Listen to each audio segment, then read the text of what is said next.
Chapter 1. The One They Never Counted. Everyone in my family called me useless, the quiet daughter who would never matter. So I let them believe it right up until the day the lawyer said my name and the room went silent. Because I am Marin Whitlock, and this is the story of how being ignored for years put me in control of everything they thought was theirs. I learned early that there is a special kind of invisibility that only exists inside wealthy families. It is quieter than poverty and colder than neglect. You can sit at the same table, eat the same food, carry the same last name, and still be treated like an afterthought. In the Whitlock family, that afterthought was me. My name is Marin Whitlock. I am 38 years old, and for most of my life I have been described with the same gentle words: sweet, capable enough, not built for pressure, not someone you trust with real decisions. In a family that measures worth in control and legacy, that description might as well have been a sentence. Sunday dinners were the clearest proof. We gathered at my father's house outside Madison, a stone place with wide windows and too much quiet. Grant always arrived first, confident and loud, already halfway through a phone call about Whitlock Industries before he sat down. He was 45, the chief operating officer, the son who never doubted he belonged at the center. Elaine followed close behind him, 42 and polished, talking about charity galas in Chicago and a wellness retreat she had just booked in California. She made sure her handbag rested where everyone could see the logo. I usually arrived last, not because I was late, but because no one noticed if I was. Caroline, my stepmother, greeted me with the same soft smile she used on strangers, pleasant, careful, never protective. She asked about my work the way someone asks about the weather, something polite to fill the air. "So how is your little consulting thing going, Marin? Still working from home?" I would nod. Still working. No one ever asked what kind of consulting. No one wanted to know that I specialized in estate planning, that I spent my days helping families untangle trusts and succession plans that looked simple on the surface and were anything but. To them, I was the child who had tried New York and come back quieter. The conversations always flowed around me. Grant talking about restructuring a division, Elaine complaining about the board being out of touch, Caroline reminding everyone about appearances. I learned to eat slowly, to listen, to make myself small without disappearing completely. That was my role, the agreeable daughter, the one who would never cause trouble. They liked me best that way. It was not always like this. I remembered a time, years ago, when my father still asked my opinion, before titles hardened into expectations, before Grant decided that leadership was something you were born into, not something you learned. That changed in 2016, the year I was asked, very politely, to step away from the company. Grant had framed it as concern. He said the environment was too aggressive for me, that I would be happier doing something less demanding. I left without arguing. It was easier that way. I went back to New York and stayed until 2017, building a career that never made it into family conversations. When I returned to Wisconsin, I chose a quieter life, not because I could not compete, but because I didn't need to. They mistook silence for surrender. In 2023, my father became ill. It happened gradually, the way serious things often do. Missed calls, shortened sentences, a diagnosis delivered in a calm voice that did not match its weight. Grant and Elaine handled the logistics with the same proficiency they applied to business. Appointments scheduled by assistants, updates filtered through Caroline. It all looked very organized. But it was me who drove my father to the hospital when he asked, me who sat with him through long afternoons while the machines hummed and the light shifted across the room. Me who listened when he spoke about things that had nothing to do with numbers. He never asked Grant to stay. He never asked Elaine. I did not mention this at dinner. There was no point. The tension grew as his condition worsened. I could feel it in the way Grant checked his phone more often, in the way Elaine asked vague questions about the future. They were already preparing for a world without him, mapping control in their heads. I was not part of those plans, and that was fine. I didn't need to be. The last family meeting before my father passed was held in the study. Grant stood near the window, arms crossed, already in command. Elaine sat beside Caroline, nodding along. I took the chair closest to the door. "We need to be aligned," Grant said, looking around the room. "The company cannot afford uncertainty." Elaine agreed. "The trust will be straightforward. Everything has been in place for years." Grant glanced at me then, just long enough to acknowledge my presence. "Marin doesn't need to worry about any of this. She can focus on her own life." A small laugh moved through the room, not cruel, not kind, casual. I said nothing. I felt my father's eyes on me. He was thinner than before, his sense of humor dulled by pain, but his attention was sharp. He watched the exchange quietly, the way he always had when people revealed more than they intended. That was when I understood something important. He was not surprised by any of this. He was measuring it. After the meeting ended, I helped him to his room. He squeezed my hand, a brief pressure, and said thank you. Just that. No explanations, no promises. I did not ask for more.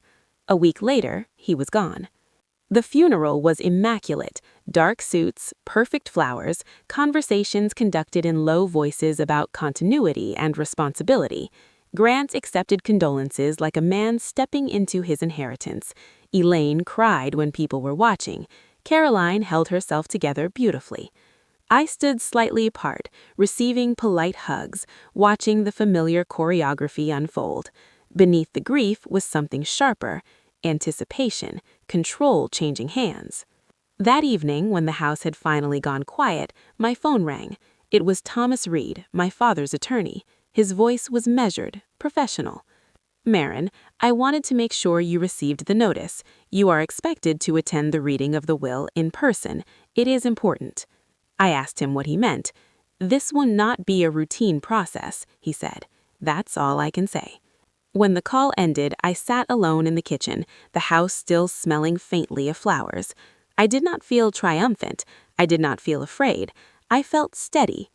They believed I would stay invisible, that I would continue to accept the role they had written for me. They did not know how much I had learned by watching quietly. If you have ever been dismissed in a room where your last name still hung on the wall, you will understand why I chose not to react, why I let them think nothing had changed. Because sometimes the most powerful move is to wait until everyone else is certain you don't matter. Chapter 2. Silence is not weakness. I had spent years learning how to build quiet lives that looked unremarkable from the outside. After New York, after the long days in offices where inheritance was discussed like weather and families tore themselves apart over commas in documents, I came back to Wisconsin with intention. From 2012 to 2017, I worked in Manhattan, first for a mid-size firm and later on my own, advising clients who believed money could solve everything. It never did. What it did was expose patterns. Who spoke first? Who interrupted? Who assumed control because no one stopped them? When Grant pushed me out of the family company in 2016, he framed it as concern. He said the pace was too sharp, the pressure unnecessary. He told me I would be happier doing something quieter. I did not correct him. I packed my apartment, closed my lease, and returned to Madison without ceremony. My parents' friends called it a retreat. Elaine called it a phase. Grant called it inevitable. What none of them understood was that I had already seen how this ended for families who believed control was permanent. In Madison, I built a practice that did not require a title. I met clients in coffee shops and spare offices, reviewed documents that had been drafted by attorneys who never asked the right questions. I helped widows protect themselves from well-meaning children. I helped second spouses secure boundaries without starting wars. I learned how power moved when people thought no one was watching. My family never asked about this work. At dinners, Caroline would smile and say she was glad I had found something flexible. Grant would nod politely. Elaine would change the subject. They saw a woman who lived alone, worked quietly, and never made demands. To them, that meant harmless. After the funeral, the atmosphere shifted. The house felt different without my father. Not emptier, just louder. Decisions were made more quickly. Assumptions hardened into plans. Grant began calling meetings without consulting anyone else. Elaine spent more time on the phone with friends who suddenly mattered again. I stayed away until Grant asked to see me. He chose a neutral place, a conference room at the company offices that still smelled faintly of fresh paint. He sat across from me, hands folded, his expression practiced. He said he wanted to check in, to make sure I was doing all right. He spoke about unity, about honoring our father's legacy. Then he shifted. He said it was important that we present a united front, that confusion could invite problems. He mentioned the trust, the company, the need for loyalty. I listened. I nodded. I said I understood. Then he said something else. He said it would be better if I did not involve myself in matters I was not familiar with. He reminded me that legal structures were complex, that emotions could cloud judgment. He said he would handle things, as he always had. I told him I trusted his experience. I thanked him for his concern. When the meeting ended, he looked relieved. He believed he had handled the situation. He believed I would remain what I had always been to him, the sister who stepped aside. What he did not know was that my father had been asking me questions for years. It started in 2018 after his first health scare. He asked me to review a document just to see if it made sense. He said he wanted a second opinion. Then he asked about trustees, about oversight, about what happened when power concentrated too tightly in one place. By 2020, those conversations were regular. We spoke in his study, doors closed, tea growing cold on the table. He asked me about protector clauses, about the difference between ownership and control. He asked what happened when the wrong person inherited authority. I answered honestly. I told him what I had seen. I told him how often families collapsed not because of money, but because no one anticipated betrayal. He listened without interrupting. Sometimes he smiled, sometimes he said nothing at all. In 2021, he told me he had made a decision. He did not dress it up. He said he trusted me because I had never wanted anything from him. He said I saw the family clearly because I stood outside it. I understood what he was asking. I also understood the cost. I did not tell anyone, not Grant, not Elaine, not Caroline. I continued to play my part. I attended dinners. I accepted dismissive comments. I let them believe that time had softened me into irrelevance. After Grant's meeting, I went home and opened my laptop. I reviewed notes I had kept, conversations I had not forgotten. I thought about the way he had spoken, the careful warnings wrapped in kindness. I thought about how quickly loyalty became a weapon when it was demanded. I decided then that I would not correct their assumptions. I would not argue or explain. I would let them underestimate me for as long as they needed to. Because silence is not weakness. It is strategy. And in families like mine, the ones who survive are not the loudest. They are the ones who know exactly when to speak and when to let everyone else reveal themselves first. When I closed the laptop, the house was quiet. Outside, the streetlights flickered on one by one. Nothing had changed. That was the point. Chapter 3. When the lawyer said my name. The morning of the reading felt deliberately cold, as if the building itself had decided to match the mood. Thomas Reed's office sat on the edge of downtown Madison, all glass and brushed steel, nothing personal anywhere in sight. I arrived early, not because I was nervous, but because I did not want to walk in after Grant and Elaine. I wanted to sit down quietly and let the room arrange itself around me. Grant came in next. He wore the same confident expression he used at board meetings, jaw set, shoulders squared, already prepared to lead whatever came next. Elaine followed a few minutes later, sunglasses still on even indoors, her face pale beneath the makeup she had clearly reapplied twice. Caroline arrived last, hands folded tightly around her purse, eyes moving from face to face, as if trying to calculate how this would end. No one spoke to me beyond a polite nod. Thomas answered exactly on time, carrying a slim folder and nothing else. He did not waste words. He asked us to sit. He reminded us that the purpose of the meeting was procedural. He spoke in the even tone of a man who had done this many times before. He began reading. The first sections were predictable: personal effects, donations, smaller bequests. Elaine relaxed visibly when she heard the numbers. Grant leans back in his chair, arms crossed, already mapping outcomes. The Whitlock family trust remained intact, Thomas explained. It would not be dissolved. It would continue to hold the majority of assets tied to Whitlock Industries and related properties. Grant frowned. That's just a formality, he said. The trust has always been structured that way. Thomas acknowledged the comment without responding. He continued reading. Clauses about management, oversight, safeguards. The room grew quieter as it became clear that nothing was being divided outright. Elaine shifted in her seat. "Where is the distribution schedule?" she asked, her voice tight. Thomas adjusted his glasses. "The distribution will occur according to the trust provisions," he said. Grant leans forward.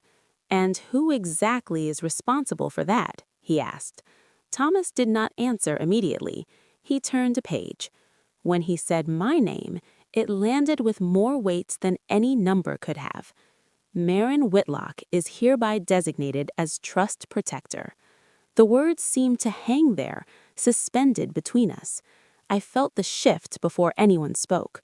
Grant's expression changed first, confusion giving way to disbelief. Elaine inhaled sharply. Caroline's hands tightened. "That's not possible," Grant said. "There must be a mistake." Thomas looked at him steadily. "There is no mistake. The trust protector holds the authority to approve or deny distributions, to restructure trust governance, and to intervene if the trustee fails to act in the best interests of the beneficiaries." Elaine shook her head. "Marin," she said, turning to me, "this isn't funny." I met her eyes. I did not smile. Grant stood up. "This makes no sense. She has never been involved. She doesn't even work here." Thomas closed the folder slowly. The role of trust protector does not require operational involvement. It requires judgment. Grant turned to me then, anger breaking through the composure he had carefully maintained. "You manipulated him," he said. "You got to him when he was sick." Caroline's voice trembled. "Richard would never do this." Thomas spoke again, calm and precise. "The provisions designating Miss Whitlock as trust protector were drafted in 2018 and amended in 2020 and again in 2022. Each amendment was executed while Mr. Whitlock was of sound mind and body with full legal capacity." Elaine covered her mouth, tears spilling over. "This can be challenged," she said. "We can contest it." Thomas shook his head. "The protector clause is irrevocable. It cannot be overridden by beneficiaries. There are no grounds for contest." The silence that followed was not peaceful. It was sharp, brittle, full of things breaking internally. Grant paced the length of the room. "This is insane," he said. "She has no idea what she's doing." I spoke then, not to defend myself, but to end the noise. "I understand the responsibility," I said. My voice sounded steady, even to me. "I accept it." Grant stopped pacing. "You can't just accept it. You don't know what this involves." I looked at him. "I do," I said. Elaine began to cry openly now, the careful polish gone. "This isn't fair. You don't even need the money." Thomas gathered his papers. "This meeting is concluded," he said. Grant stared at me, searching for something that wasn't there. An apology, a crack, a sign of triumph. He found none. I stood and smoothed my jacket, a simple motion that felt heavier than it should have.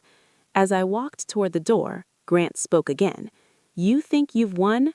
I turned back just long enough to meet his gaze. "I think the rules are clear."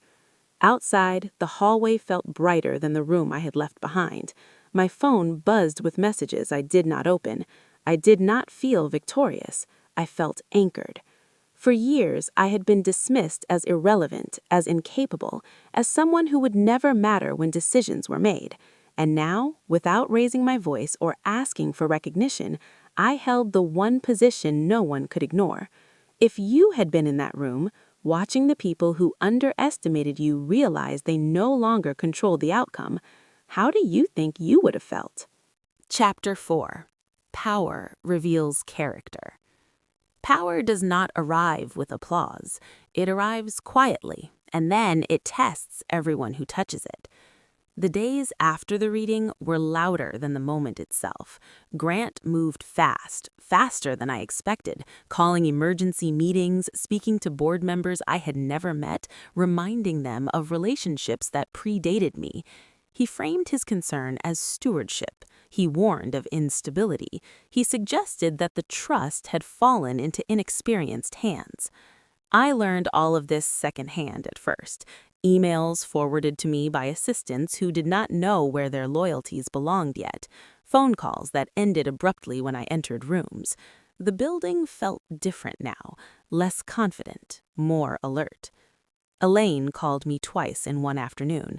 I did not answer. When she showed up at my door that evening, her composure had collapsed entirely. She sat on my couch, twisting her hands. "This is getting out of control," she said. "Grant is furious. People are asking questions. My friends are calling." I poured water and set it in front of her. "I didn't start this," I said. She looked at me as if seeing me clearly for the first time. "You could stop it. You could tell them it was a mistake." I shook my head. "It wasn't." She left without finishing the water. Grant's approach was more direct. He requested a formal meeting, copying half the board and the legal team. The subject line referenced fiduciary overreach. When we sat down across from each other, his tone was calm, controlled, almost reasonable. "You are exceeding your role," he said. "The trust protector is meant to intervene in extreme circumstances, not micromanage." "I haven't intervened at all," I said. "Yet," he replied. He accused me of destabilizing the company by existing in a position I had never earned. He implied that my actions could invite regulatory scrutiny. He said the word lawsuit without saying it directly. I listened. I took notes. I asked clarifying questions. When the meeting ended, I did not argue. I did not threaten. I thanked him for his time. That night, I called Naomi Keller. Naomi and I had met years earlier through a client who trusted her with numbers the way others trusted priests with confession. She was 40, sharp, methodical, and uninterested in drama. "I need an independent forensic audit," I told her.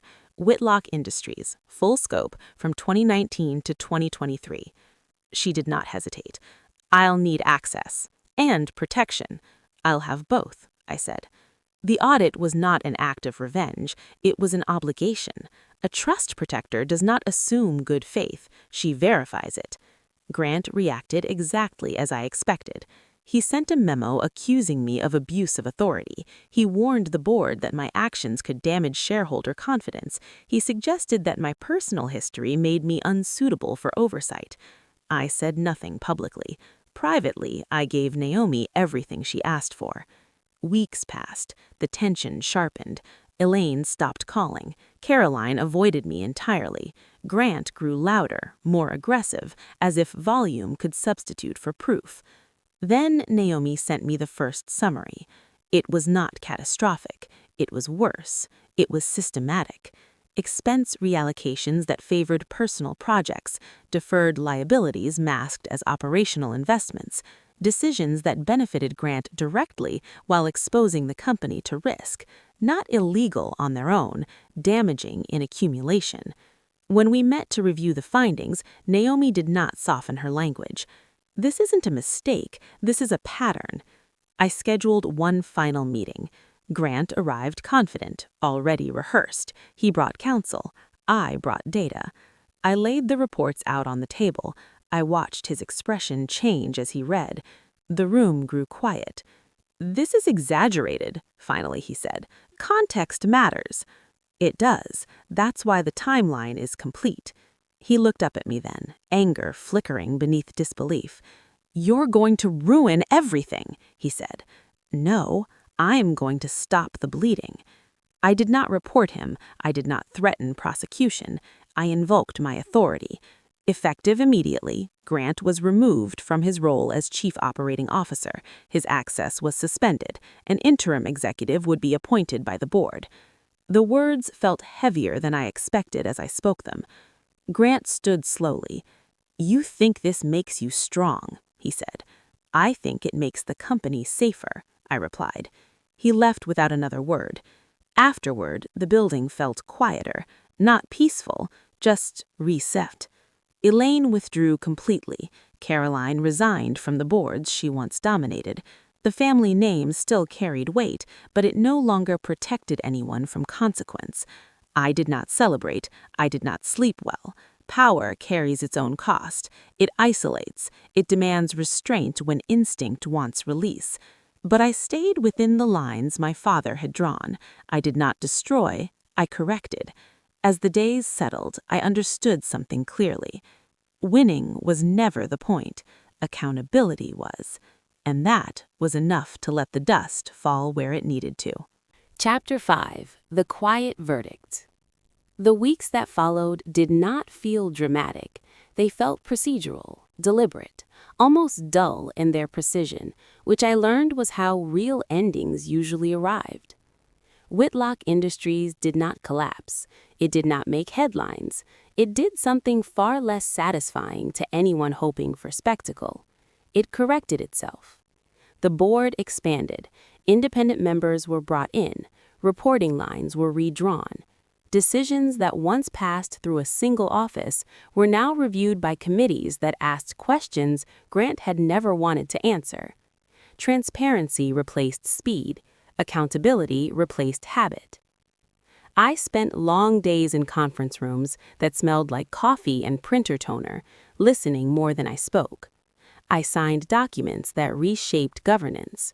I declined others that reached too far. My role was not to rule. It was to guard the boundaries my father had intended. Grant was gone from the building. His name remained on plaques and documents, but his authority did not. People who had once nodded automatically now spoke carefully when they mentioned him. The loss of power showed on him more clearly than anger ever had. He still wore the same suits. He still held himself upright, but the confidence that once insulated him was gone. Elaine faded in a different way. Without access to the lifestyle she had built her identity around, she struggled. Invitations stopped coming. Friends who had admired her certainty grew distant. She called once, months later, asking if we could talk. I told her I was busy. I was not lying. Caroline withdrew almost completely. She resigned from boards, stopped hosting gatherings, stepped back from the spaces where she had once been admired. Influence had been her currency, and without it, she seemed smaller, quieter, unsure of where to place herself. No one was ruined. No one was rescued. Everyone was changed. I stayed exactly where I had always been. My house did not get larger. My routines did not change much. I still worked quietly. I still preferred mornings when the city had not fully woken up yet. Power did not make me louder. It made me more careful. One evening, months after everything had settled, I opened the last envelope my father had left for me. It was not part of the will. It was not legal. It was personal. The letter was brief, his handwriting uneven but familiar. He wrote that he had never thought I was weak. He wrote that he had worried the world would try to harden me in ways I did not need. He wrote that he trusted me because I saw people as they were, not as they pretended to be. He said that responsibility was not a reward. It was a burden given only to those who could carry it without resentment. I folded the letter and placed it back in the envelope. I did not cry. I did not need to. The clarity it offered was enough. In the end, the balance felt right. Grant lost control because he had abused it. Elaine lost image because she had relied on it. Caroline lost influence because she had mistaken proximity for loyalty. I lost nothing because I had never built my worth on what could be taken away. This was not revenge the way people imagine it. There was no confrontation that ended in raised voices, no moment where I stood taller because others had fallen. The satisfaction came from something quieter, watching consequences unfold naturally, watching truth remove the need for force. If there is anything I learned, it is this: you do not have to announce your strength for it to exist. You do not have to prove your worth to people who benefit from misunderstanding it. Sometimes, the most decisive thing you can do is wait, prepare, and let the right moment arrive on its own terms. If you have ever been dismissed because you were quiet, overlooked because you did not compete loudly enough, or underestimated because you chose restraint over performance, I would love to hear your story. Share it in the comments. Stay with this channel. There are more stories ahead about power, dignity, and the kind of victories that do not need an audience to matter.